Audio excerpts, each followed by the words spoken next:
તાલુકા સ્વાગતમાં પંખા વિનાનું અભિવાદન, નાગરિકો ત્રાહિમામ પોકારે છે.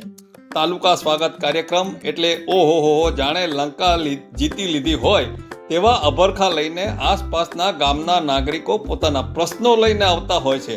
ત્યારે જ આ સ્વાગત કાર્યક્રમમાં રાજીવ ગાંધી સભાખંડની બહાર લાબીમાં નાગરિકો ત્રાહિમામ પોકારે છે. એક પંખાની વ્યવસ્થા પણ કોઈ કરી નથી શકતું. અહીં આ હાલ હવાલ લોકોના ગરમીના કારણે બગડી જાય છે. કેટલે દૂરથી આવેલા નાગરિકોને આટલી ગરમીમાં એક પંખાની સગવડ પણ નહીં, અને અંદર એસી હોલની હવા ખાતા ઓફિસરોને આ સ્વાગત કાર્યક્રમમાં બોલાવેલા નાગરિકોને બહારની ગરમી લાગતી હશે કે કેવી હાલત બની હશે તેની ખબર પણ નથી. જેટલા ઓફિસરો કે સાહેબો પ્રશ્નોના ઉકેલ માટે આવે છે તે આ લોબીમાં થઈને જ પસાર થાય છે, પોતાના એસી ઓફિસમાં પ્રવેશ કરે છે. શું તેઓને આ કાળઝાળ ગરમીમાં બેસીને શેકાતા નાગરિકો દેખાતા પણ નહીં હોય? અંદર બેઠેલા તમામ ઓફિસરોને વિનંતી કે આપ સાહેબ અડધો કલાક પણ આ લોબીની અંદર બેસો એટલે આ દર્દ સમજાય અને એક પંખો મૂકી શકો તમે.